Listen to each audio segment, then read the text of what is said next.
Yeah, I got this error message, but maybe it went. Um, SGS is live. okay. Okay, welcome to Quantum Leap with David and Cory, and we're excited to be here for our second to last show, actually before our long break, which we kind of look forward to. As fun as the show is, and um, the show is really about business development, and we're going to be talking about business marketing today, which I find of kind of a short list of topics is really one of the things that businesses, especially small businesses, are the most in need of. And but before we get to that, just wanted to have my esteemed co-host Cory Knott introduce himself, and he's actually the one who's been just produced a workshop on marketing as well, which we're going to talk about. So Cory, Hey thanks for. everyone, Cory Not here, and I am with business coach with Take Wing Coaching, and I do business and executive coaching for purpose-driven small business owners. Okay, great. So I know there's a lot we can talk about in business marketing. I think we mostly focus on kind of small business marketing in terms of businesses that probably don't have a dedicated marketing department. But even if they do, I think there's a lot of places where they can still do better. And I know you have a lot of experience actually looking at what businesses do in these categories, but I thought we'd maybe kick it off by just you introducing this issue and then telling us what you did the other day in terms of your marketing workshop and kind of what the needs are out there for small businesses to know about marketing. Yeah,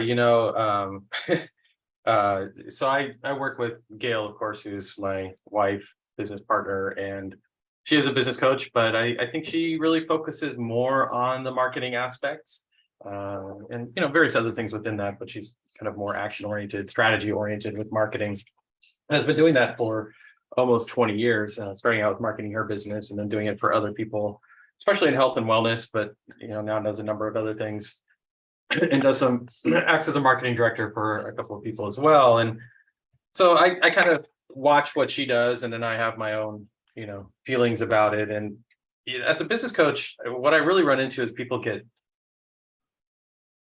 well, I guess the question is, what did we do with what did we do with our session is we covered just the basic strategy, what to do in terms of marketing, how to find where your clients are and so on. And, the biggest issue I think people have is consistency, right? It's just a willingness to realize that marketing is requires a lot of testing, and it's going to be disappointing, and it's often not going to work, and it's going to involve spending a fair amount of money to find out that it doesn't work, and then try another approach. But the balance is also trying to figure out, okay, have we tested this enough before we move on, or do we just tweak things a little bit before we and just keep making incremental changes? It can be very difficult to determine those things. Yeah, no, I hear you. And um, I have a couple tidbits that I picked up. Actually, we've talked about a few of my favorite anecdotes on this show before. One of my mentors, I used to work in politics and communications. I asked him, I forget about how to market. This was way back when I was just starting my business as a contractor after working in the Capitol or thereabouts. And he just said, you don't even need a website. Just it's all word of mouth. What you should be doing is just meeting with people. And I love that. I know the world's kind of changed a lot since then, but I think um I see people are still able to do that. You don't even need a website per se, but I think it really depends on your business. So Yeah. and you're still kind of marketing. I think that the crucial work is what goes into the behind the scenes of how you market yourself. You need in terms of, even if you don't have any kind of marketing materials or a website, you need those like connection to your like core values, your purpose, that 30-second elevator pitch for your business. A lot of the things we learned in B&I, and when I changed kind of careers, I had to relearn that, so that it gave me such an awareness that I never used to really tell people as much of what I did, except for, share some new things. Um, but I think it's really, there's a benefit by just kind of going out and just relearning everything that you should do for marketing. That's what I love about what you and Gail do with Lyft, is you build everything from the ground up about why you should know it, what you should know. Don't assume any prior knowledge. And I know we've had Lisa Kane on before. She's really good at that too. She teaches a marketing workshop, and I think we're going to do more with this. So we're just trying to introduce it. So I don't want to be kind of too long-winded, but say somebody just has a side business and they're just getting started with their marketing. What would you say should be their strategy in terms of just first getting out there with a new business? We had a person who did junk removal visit our chapter, looked like a fairly new business, or maybe a new hairdresser or something going out on their own. Yeah, you kind of brought up an interesting topic about, talking to politicians, because the best politicians know how to market, but they know how to market as politicians. It almost is kind of an instinctive thing, but then you get, some other people involved. And, but if you're talking about somebody who's just kind of going from the political arena, and I did run for office in the early 2000s, and I learned a lot, and I made a lot of connections. And actually, it was probably one of the best things I ever did for my business, and maybe even for myself in some ways, because what you do is you go out and you start talking about your message. Right. And then you're trying retail politics, they call. Yeah. What do you call that? Retail politics, Hey, kind of it is tried and true. Yeah. Yeah. And, people have been doing it for thousands of years. Right. So you take a kind of a hint from that. What do you do as a starting out in a new business? You go out and you start talking to people, go to chamber events, go to networking events, go to BNI, and anywhere you can go that's free, especially if it's a side gig, right? Because you may not be earning a lot of income, but it's a good way to find out if what you're trying to say is landing with people.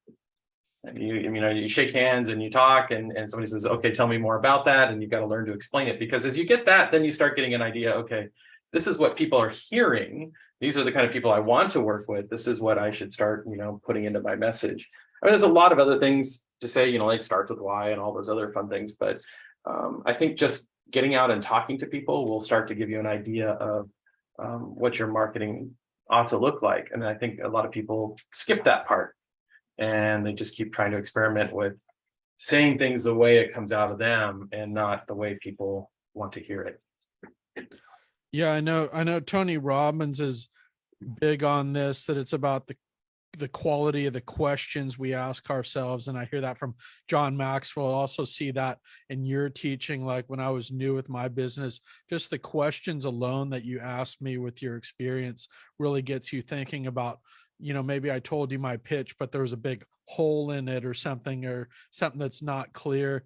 And so I think that's, when you go out there and test your message, you get all those questions, and how you respond to it totally changes. And what your business looks like a year later from that might be totally different. How you pitch yourself, for example, going from a business coach to, a business coach who maybe helps other business coaches or something, that finding that niche. I think people start off far too broad, as you've talked about, with your coaching. And, when I first started video, I just said I did video, Right. but you have to have a niche, so it's really business video. So I do think there's a big thing here in politics that I really learned there too, is you want to be really known for one thing. This is another bit of advice that a mentor gave to me too, that you want to be kind of known for one thing that you do really well. It's the expert that, that way, if you're just a general video editor, for example, you get $30 an hour or something, which is nothing.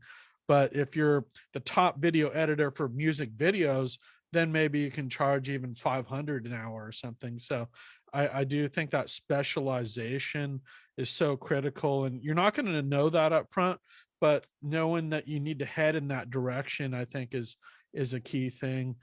But what have you struggled with regard to your marketing in terms of kind of the trajectory of, you marketing Lyft? Like, what does your challenges kind of look like, and how have you addressed them?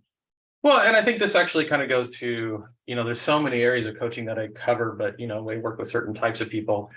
But, when Gail and I started Take Wing Coaching, our intention was we were going to have a motorhome and travel around the country and kind of live that way, or do that digital nomad life. And so and Take Wing kind of feeds into that. Everything is, and as part of that, so our intention was to start to take things online and to create a program that would be designed so that we wouldn't always have to be somewhere that we'd have internet, right? People could get coaching, we'd have group coaching at certain times, but ultimately a lot of it would be self-directed and community oriented. And it was a way for us also to have community as we traveled, because it's difficult. You have the nomad community, but you don't have people around you all the time, and you don't have BNI and those other things that we have. So we started that, and that's really how Lyft started.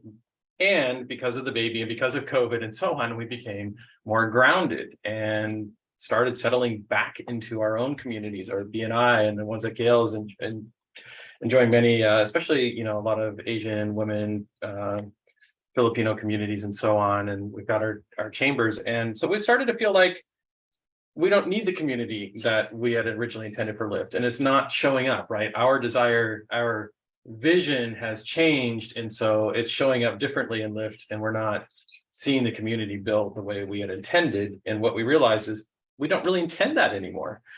So we're starting to shift Lyft over to being more of a platform for people to get kind of an a la carte coaching, but they don't necessarily have to communicate with anyone else, except maybe through the group coaching.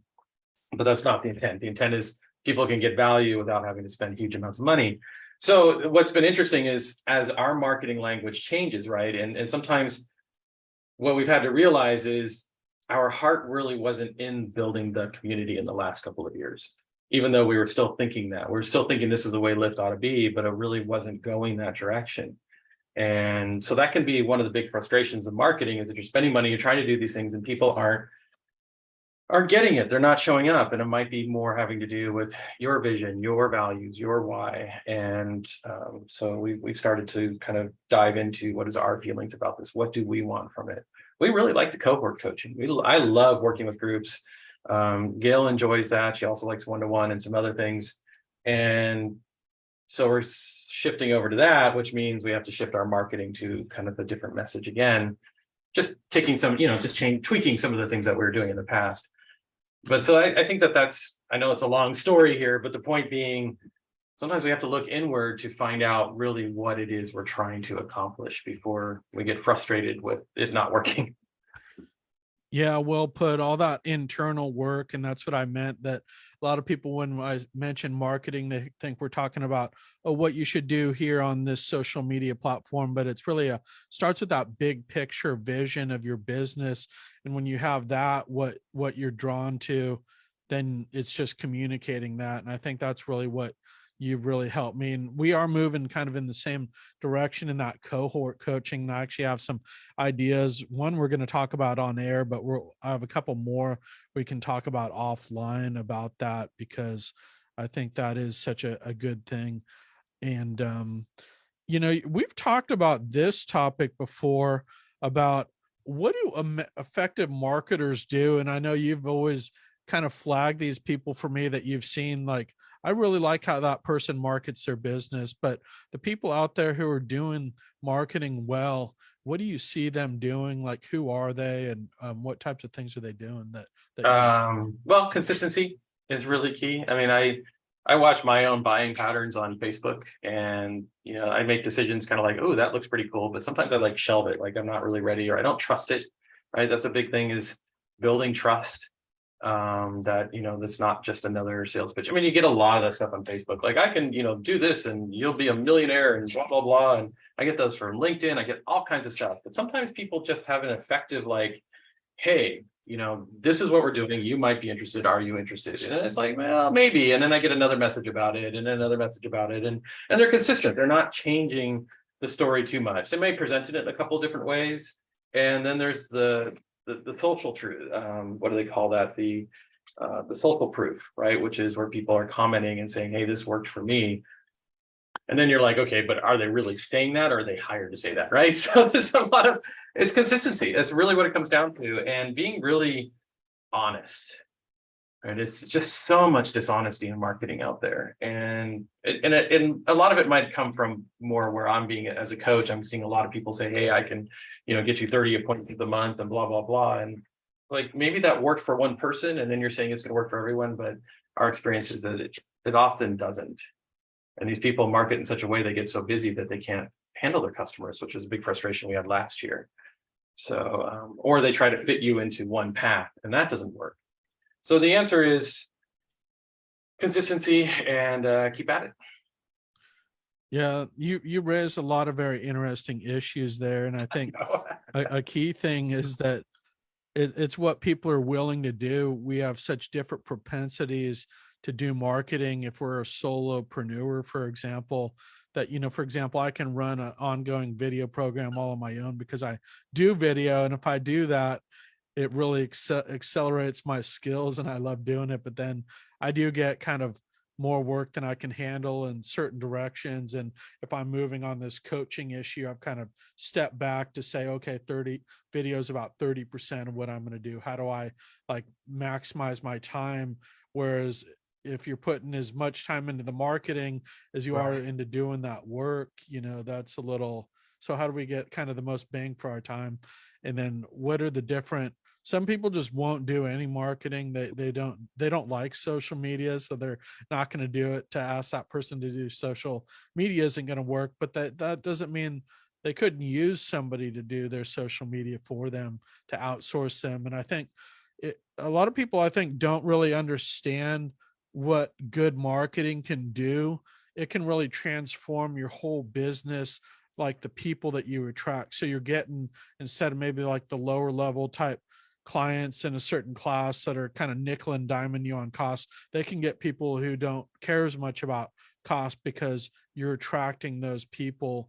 And so I also think the use of video in marketing is warming up leads. So if you don't have to do as much work to kind of do those sales conversations, if that conversation is already kind of halfway through, they're already kind of warmed up, that is a huge benefit. So there's a lot of things here that I think people don't know of, how beneficial good marketing can be. And so I actually kind of specialize in helping people scope out that marketing campaign. But I found my ideal client actually isn't the solopreneur, because they're not thinking that big necessarily, unless they're kind of a visionary like you, or an author, again, like I consider you probably in the author type, because, you might not get to that marketing right away, but that exists, so, like, for example, you don't necessarily need to do one video a week, although I actually think we could get there for you very quickly because we have all this great content on Quantum Leap. Yeah, I mean, you actually bring up a good point, and I think video is also critical. I haven't really brought it up, but I think that's it's huge, right? Video is just big. I mean, most people are visual learners, so recognizing the fact that most people will get a lot of information from video. And even if you're not talking a lot or you're not doing anything, but whatever you do, their information is coming from that video. And if you don't give them that, it's very hard for them to visualize what it is that you do or what you're offering and who you are and why buy from you, especially if it's a service, right? And so that's important. And so it's a good idea to have a videography, and I need to focus on that more myself, because I'm not really I'm kind of a visualizer, but it's a little different for me. And on the other side of it too is, like I started focusing on partnership coaching and becoming an expert in that. And you brought up a good point earlier about how you kind of take your niche, and, working with my reputation builder, a lot of it is just like focus on that one thing. And, I do a lot of writing, and I have, pieces here and there, and that's good. But, almost all the content that I'm going to be doing is going to be focused on sort of this one area, at least within, the sphere of building my, reputation, because otherwise it starts to dilute my message and makes it hard for people to understand, are you helping me or are you helping these other people? And so that's another thing, is just be consistent. If you're going to do video, do it all in one subject, and it'll save you time and money doing that too. If you try to cover everything, people won't get it and you'll spend too much money on it. Yeah. Um, for example, I thought that short video of you talking about vision that I re-released was so great. I love just that natural background and the birds chirping that creates just a whole vibe for you and what you know. And I have so many other little tidbits from that shoot. I actually had to work a lot with the audio because you have some very loud birds thing. So that's it can take a lot of effort just to get like a great like 1 or 2 minute package like that. But I think those videos, this actually leads into my next question that I'm going to kind of I'm setting up right now about the role of video marketing. And I think the two biggest, almost 80% of the proposals that I write are basically for the flagship video, that if you don't have a video at the top of your website and you can put it on your signature, that's one thing that you need. And then testimonial videos, we're used to those on the sales funnel, about like me, for example, saying what you helped me with the business coaching and why I would recommend you. And it's like 60 seconds or less. So if people have a website and you don't have those two pieces of video, that is kind of a no-brainer. And you know again, some of mine is outdated on my website because I do most of my marketing off of social media, and until I create a new sales funnel, a lot of people aren't that big on their website. But you can put that on your social media. You put it in the signature, and every person who sees that video, if you do it tight, you are known for that one thing, and it creates a little vibe around you. And I know we're going to be doing that when we come back in the fall about Quantum Leap. So I think this show is great for our branding as example. And that's the other kind of low hanging fruit, is do a podcast, because we're really, as solopreneurs, our best branding is our personality and what people see in us, so, and that's because it feeds right into our business. And that's what I love about this podcast, is that once I started doing this, I found out I didn't really have to do that much other marketing in terms of like a lot of other stuff, because Right. this fulfills that. Of course, we could use this a lot more if we wanted to put out short videos, like a tidbit about Ivan, all those gold nuggets that Ivan and Mike said. We could put those out as an ongoing series, and we likely will at some point once we get kind of the need there. Yeah. Um, Yeah. It is definitely a lot of work to do all that, but I think having a podcast is very valuable. No matter what it is, whatever you like to talk about. It could even be something, I would just avoid hot button topics. I mean, you could. I mean, I've known a few who do even on religion. I mean, if that's their target market, then do it. But it almost there are people out there who are professionals, but they talk about something else they enjoy. But as long as you're kind of bringing in stories about your business and the way you do things, you will actually draw an audience to that.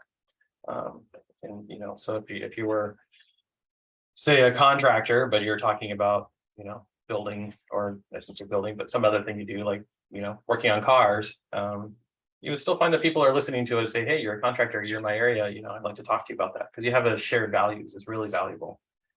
And that's another thing is the marketing is, if you don't share your values, then people don't really know what you value. So video can show that, and just telling those stories around your business is very valuable.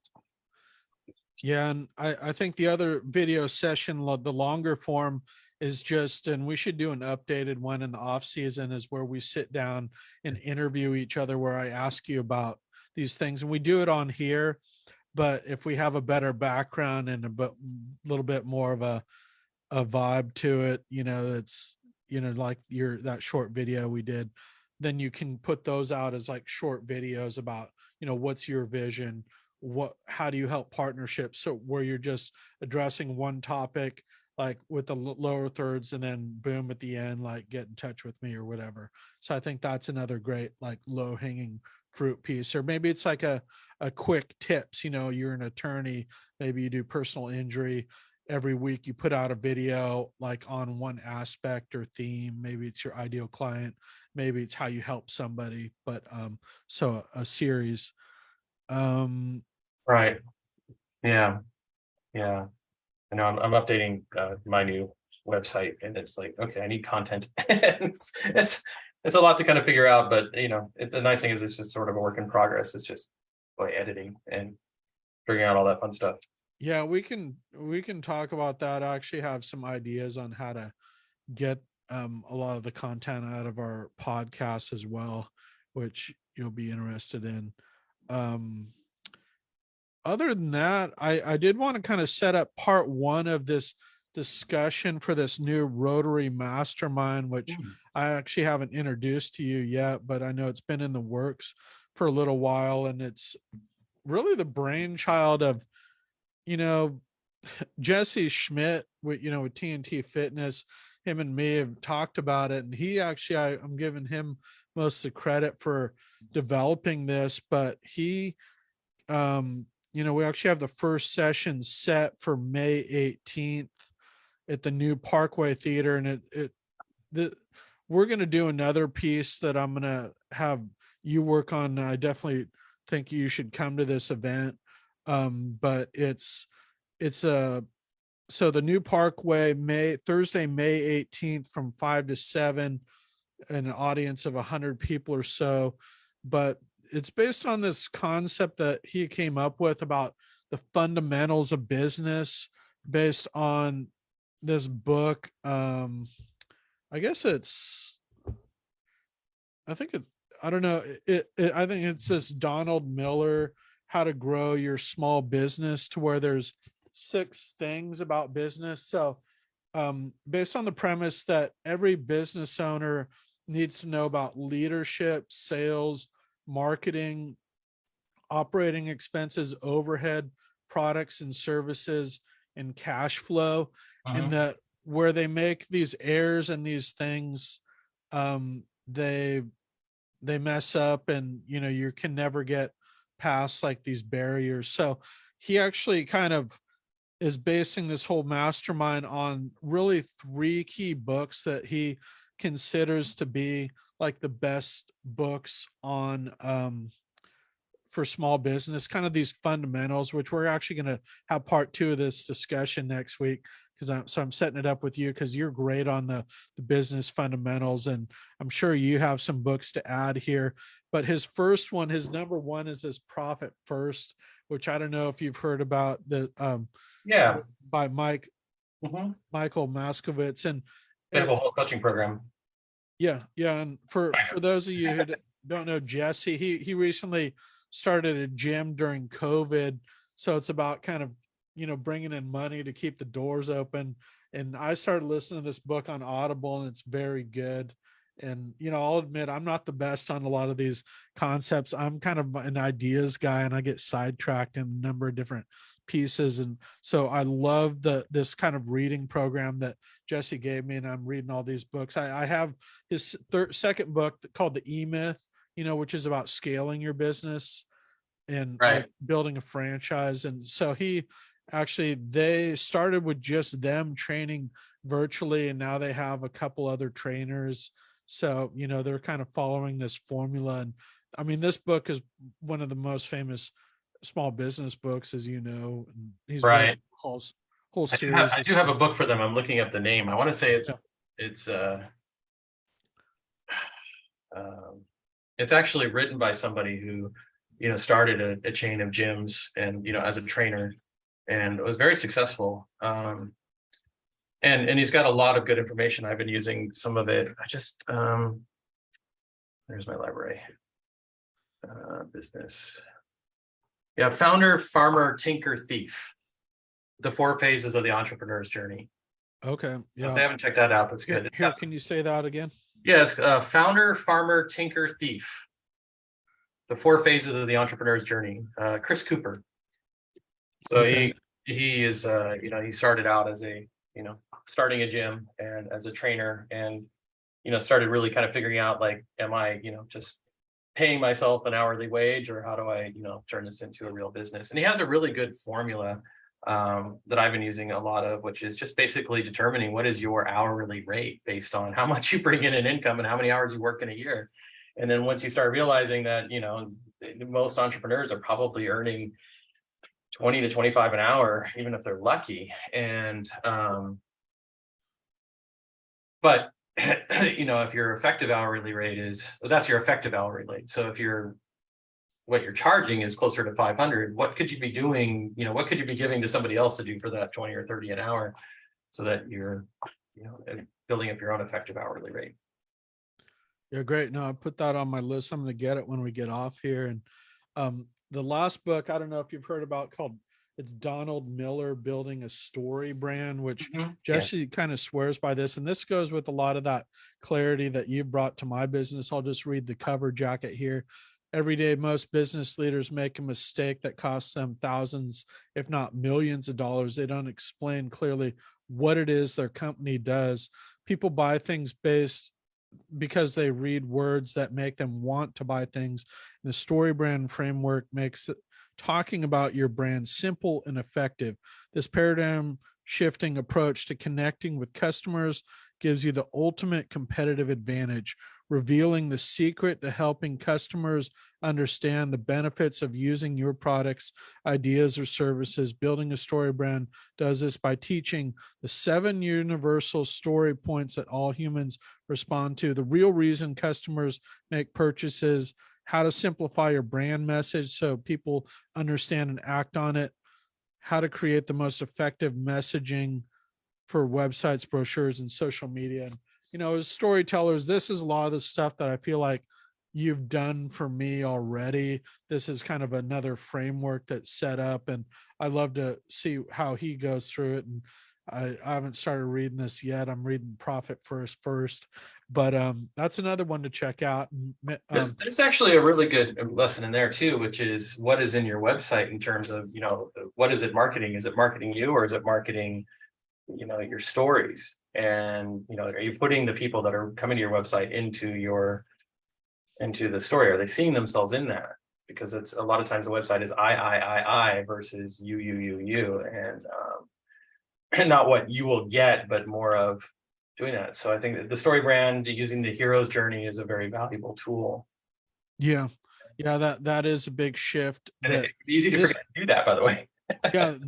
Say that again. I said it can be easy to forget it's easy to not remember to do that. Right? Yeah, there's natural. Yeah. And there is a very kind of paradigm shift in this. It is away from the me to you facilitating others, so it makes you kind of detached, takes the I out. And I know that Earl Nightingale quote I was just listening to, that in order to be happy, we actually got to not try to make ourselves happy. We do other things that help others, and that'll actually make us happy. So a little bit coming at, I think that's, as a business owner, that to be more successful, when we're focused more externally instead of on the eye, it's beneficial. So I can't actually get to the bottom of that, because I haven't I've just heard from Jesse the difference of this approach. So this Rotary, we'll wrap up here in a second, but this Rotary Mastermind is intended to be kind of a mastermind of folks.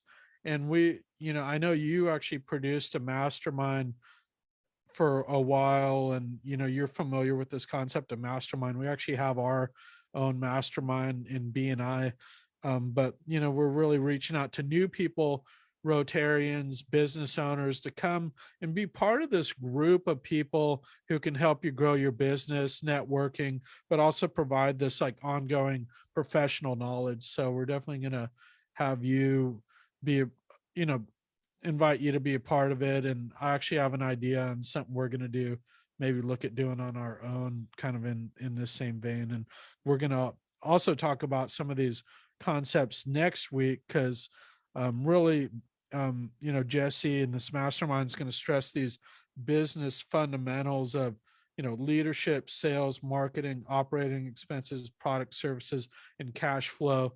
So I just think there's a lot to talk about, and we can look forward to the fall to continue this discussion too, on really business fundamentals, which is what you really specialize in large part. Yeah, I specialize in I want to say the deeper message. Like, if you're looking to build a story brand, where I help is let's not draw from the shallow stories. Let's go deep in the well. A lot of people have a hard time pulling from that, and it even if you don't necessarily share those deepest stories and those reasons, it'll start to create a confidence, right? The values, the purpose, the mission, the why, the vision, those become sort of the foundation of of your messaging. And even if you still kind of have a little bit of a shallow messaging, it has a deeper authority to it, right? And it'll help clarify what it is you're actually trying to do. Yeah, think of the difference. For example, when you first met me, I remember first meeting you at BNI, how I was talking about video versus now, and Right. my business has changed a lot. But you speak totally different about what you do when you do that work, and Yeah. that's what attracts people to you. That I want to work with this person, and it takes some work, but it is. I mean, it changes you as a person too. So it doesn't matter what you do once you have that clarity. You can do, you can use that to market myself as a professor, or now my new coaching endeavors, for example. So Right. Yeah. or you actually helped me discover that the coaching, head in that direction by your influence, but also unlocking a lot of that too. So yeah. Anyway, Yeah. great. That was a very well put about how you are different. That competitive advantage right there. That could be its own video for you. Well, yeah, I mean, partners, and I'm certifying as a life coach, which it's just a word, right? But it means that there's a lot of work that and I've already done a lot of this kind of work, but getting more of the tools and the systems together to help people overcome where they're stuck, right? So business coaching isn't just, I mean, I know some business coaches are just like, they're kind of like your high school coach, right? You're like, did you do it? You're going to do it. You're going to get it done. And there's, kind of a reward and consequence. And I look more into what is, blocking you mentally from achieving what it is. What are those stories you're telling yourselves? What is your perspective and views, and really what is it that you truly want to be doing? And if it's video, why, and who are you doing that for, and what's going to be the outcome? So yeah, I love that style of work. And I think, if you're looking to get goals and strategies and launch the business, to scale up, working with me can help on the stuckness and the employees and so on. But there's also people who are really good at just that, weekly accountability, to, achieving those things, looking at your numbers, and like Profit First is a good example of that. And there are some Profit First bookkeepers. We had one in our chapter for a while, if you recall. That was his big thing. And I think he's actually kind of moving into coaching on Profit First, but still doing the bookkeeping. Because it's less about coaching and more about systems. Right? It's consulting Yeah. systems and getting people to use it. Yeah. Yeah. Interesting. And as you know, I mean, I actually started with video, but I realized to be successful on video, when you have that deeper work done, that's when it all really comes together. Right. So if you're speaking from that purpose, that deeper work that you've done on yourself, and you put that on video versus the kind of shallower version where before you knew that, it's completely different how people talk and how people respond to you and your business. So it might be in person, but when you have that done to do it in person, you put that on video, and it's just gold. And that's why I started doing this coaching, and that's kind of why we have this podcast too, in large part. So well put. Fun. I feel like you took us full circle, and we're going to talk about some more of this stuff and a little regroup next week, and really looking forward to the fall too, and kind of new horizons for this show. And we really look forward to continuing to grow on this show and talk about more, pertinent topics. So, yeah. Great. Yeah, I'm looking forward to it. Thank you, David. And thank you for putting all this together. You've done a great job and getting people. And it's always a struggle even to do podcasts, right? So it's, another good reason to work with you is you've got a lot of experience now putting these together and helping people get started on them. And I know you run several yourself. So, if you're looking for that kind of marketing, and I think it's a good way to do it, somebody like you is perfect for working with on it. And it doesn't even require as much editing, right? It's like just follow the prompts. Yeah, Get it thanks. get it out there. Yeah.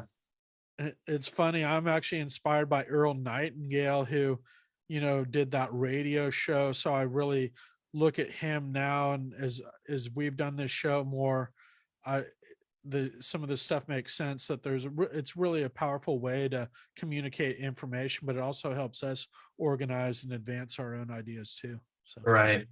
yeah. Well, very good. We'll leave it there, and thanks for that comment, and we'll see everybody next week. Dave and Corey signing off. Take care. Bye. David.